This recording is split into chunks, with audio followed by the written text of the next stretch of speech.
Muito bem, hoje eu quero fazer aqui um estudo para vocês, uma análise sobre a história das epidemias, algumas que até se avolumaram de tal maneira e acometeram pessoas de todos os continentes da Terra e que configuram uma situação de pandemia, como é, por exemplo, o caso do coronavírus, que hoje infecta pessoas de todos os continentes. Hoje nós temos aí mais ou menos alguma coisa próxima a 200 milhões de pessoas que já foram infectadas, e desse universo de 200 milhões de pessoas temos aí um grau de letalidade que é razoavelmente baixo, não é muito grande, mas em 200 milhões de pessoas isso equivale a mais ou menos 4 milhões de pessoas mortas.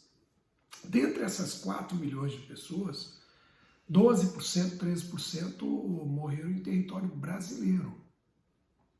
O Brasil já teve aí um número de infectados que se aproxima dos 20 milhões. Dentre os 20 milhões, 530 mil mortes. Isso num período curto, basicamente aí de um ano. Imagine se nós não tivéssemos a vacina. Estaríamos numa situação ainda mais catastrófica. Então, como se trata de um assunto que desperta hoje a atenção e interesse de muitas pessoas, acho que convém fazer aqui um estudo sobre o que houve pelo mundo, pelo menos aí ao longo dos últimos 700 anos de história. Então, nós vamos começar aqui a nossa viagem pelo tempo lá no século XIV. Por volta da metade do século XIV, portanto, há 680 anos, na Europa, mas não foi só na Europa, isso é uma configuração de pandemia, foi em todos os continentes, mas sobretudo na Europa, aconteceu aí a famosa peste bubônica, que muitos chamavam de a peste negra, que, ao contrário do coronavírus, a peste bubônica foi provocada, óbvio, por uma bactéria. E essa bactéria tem um alto nível de contágio, e acabou acometendo aí milhões de pessoas no continente europeu. Não só no continente europeu, também na Ásia.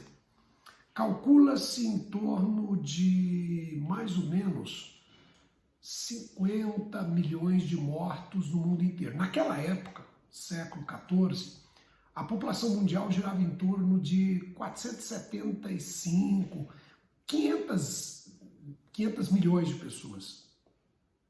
E houve uma queda na ordem de mais ou menos 50 milhões de pessoas. 10% da população da Terra.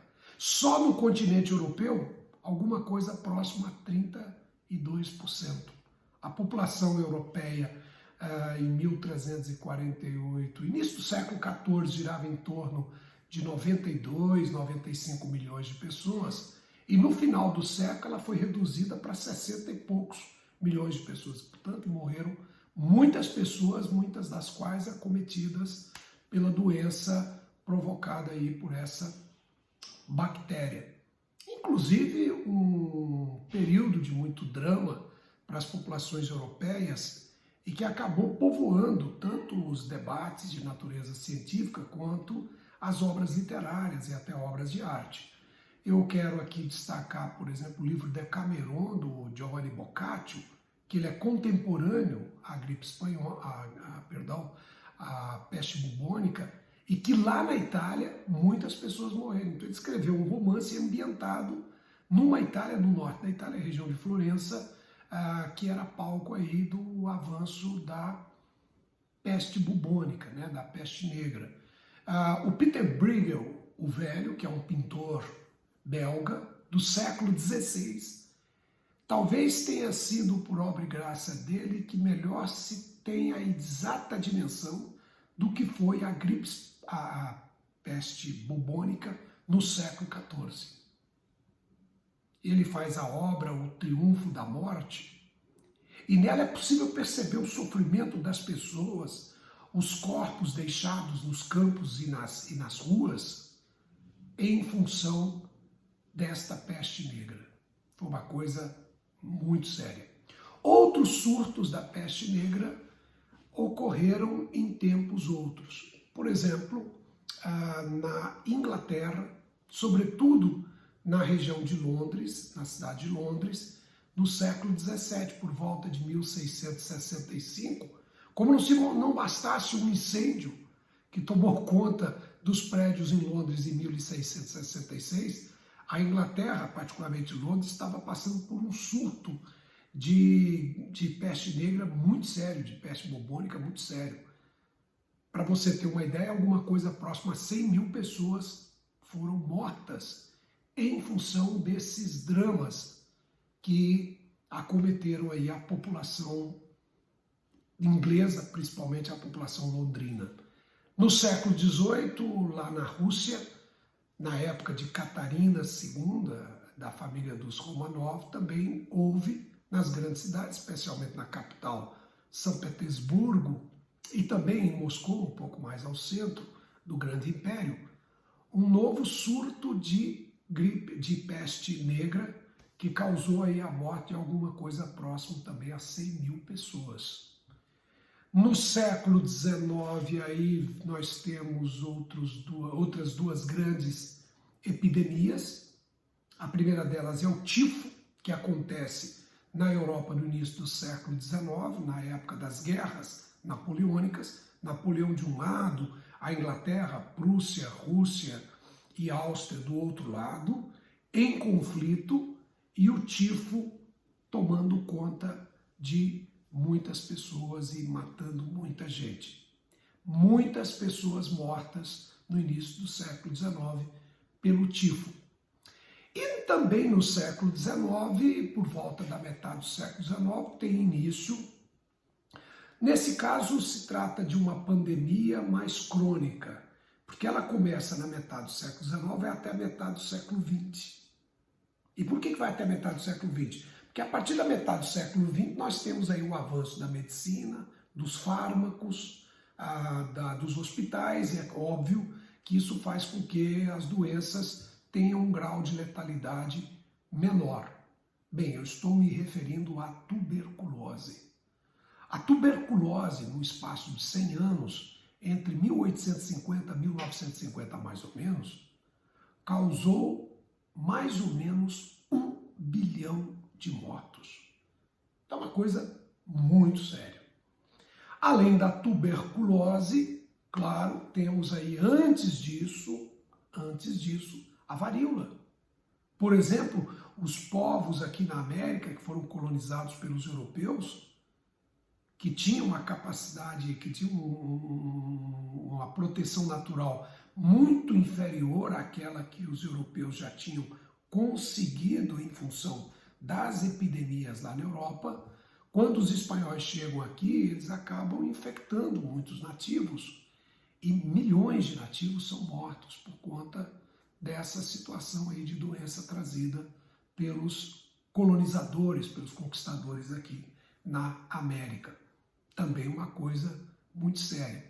E o curioso é que todas estas enfermidades que acabou contaminando uma parcela muito significativa da sociedade eram enfrentadas com uma medicina ainda muito limitada.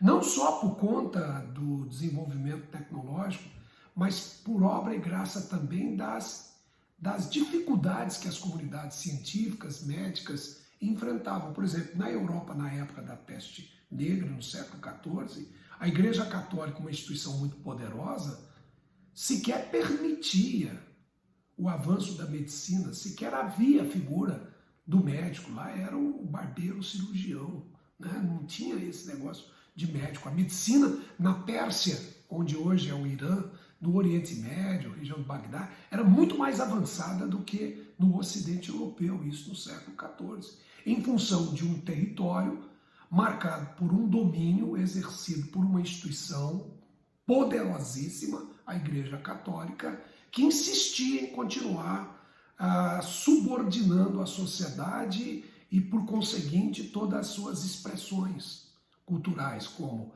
a literatura, as artes e a própria ciência.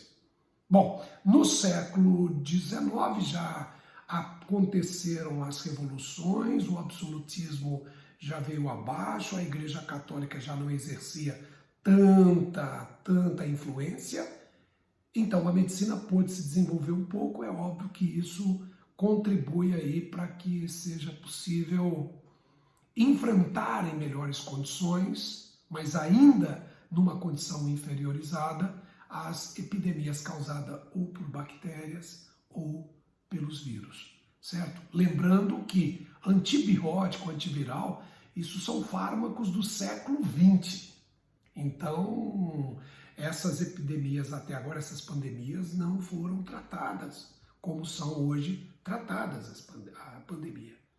Bom, então além da tuberculose, uma nova onda de tifo tomou conta da Europa no final da Primeira Guerra Mundial e particularmente no Império Russo, lembrando que em outubro de 1917 o governo, a monarquia russa foi abolida, no seu lugar instituiu-se uma república e a partir de outubro de 17 um governo de esquerda, liderado pelo Vladimir Lenin.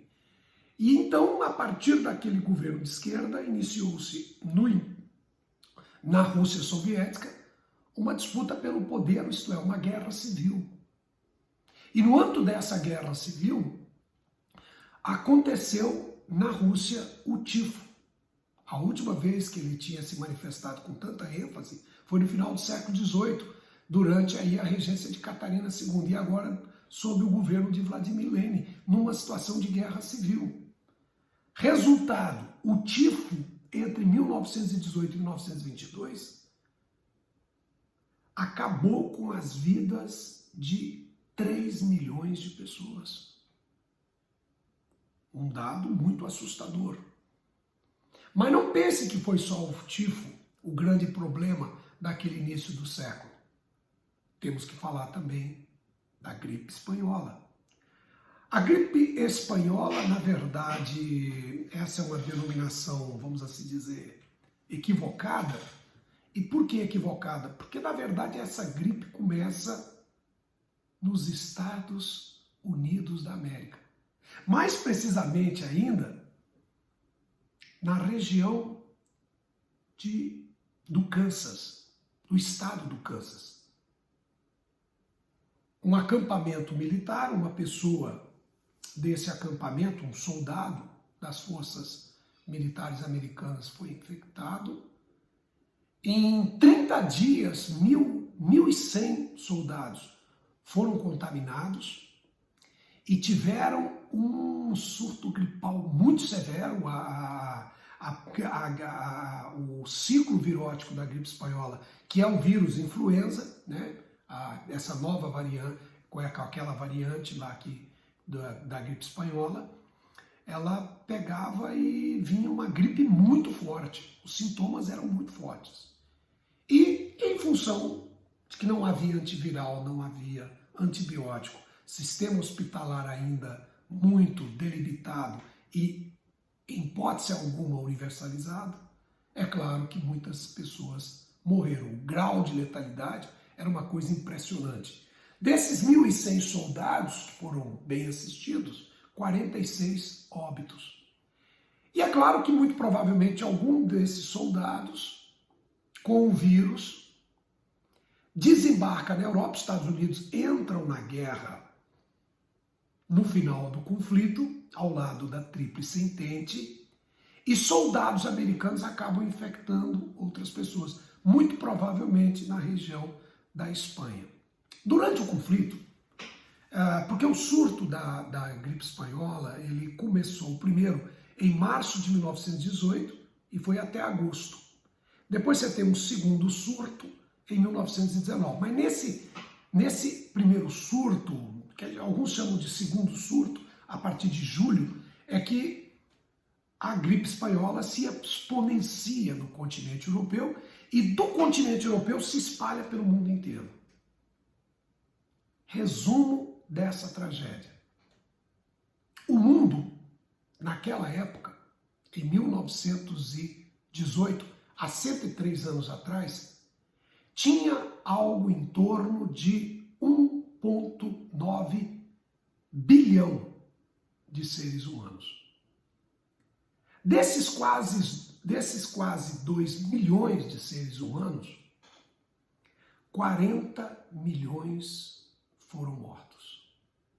Isso que significa dizer 2% da população da Terra desapareceram no espaço de um ano. Isso é uma coisa muito séria. Hoje nós vivemos estarrecido diante das mortes aí que atingiram agora 4 milhões de seres humanos, num mundo habitado por 7,5 bilhões de seres humanos. Imagine então, naquela época, a população era 3,5 vezes menor do que hoje e o grau de letalidade lá era muito maior. Da gripe provocada por um vírus influenza. 40 milhões de pessoas mortas. Bom, na verdade, no continente europeu foram 20 milhões, o continente em guerra.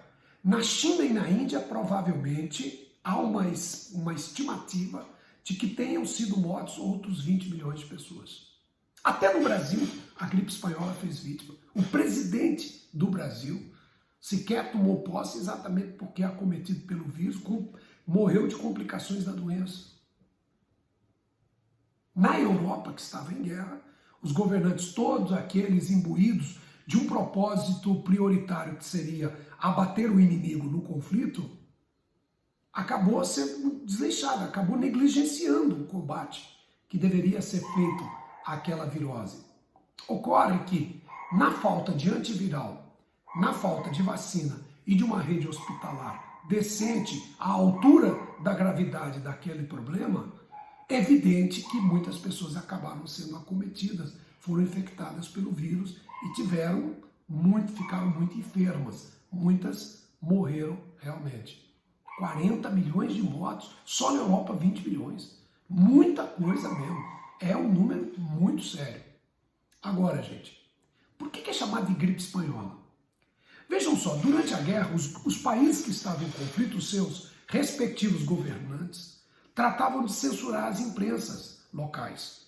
E assim os jornais não podiam reportar a quantidade de casos e de óbitos. Porque isso poderia reduzir o moral da tropa, nós estamos aqui focados em vencer o inimigo, não dá para a gente ficar falando muito do problema. Por exemplo, na Espanha, que é um país que não estava em guerra, as autoridades espanholas não proibiam a liberdade de imprensa, e assim, não proibiam que a imprensa dissesse livremente o que tinha para ser dito. Portanto, lá, os casos e os óbitos reportados pela imprensa espanhola eram mais fidedignos. Então, tinha-se a impressão, apenas a impressão, de que matava muito mais pessoas na Espanha do que em outro lugar. Então, chegou-se à ideia, especulação, uma mera especulação, de que tudo tenha se iniciado na Espanha, daí o termo gripe espanhola. Vocês entenderam?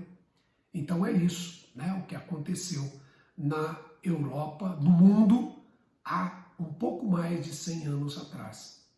A gripe espanhola, ok? Um abraço para todos, até o nosso próximo vídeo. Valeu!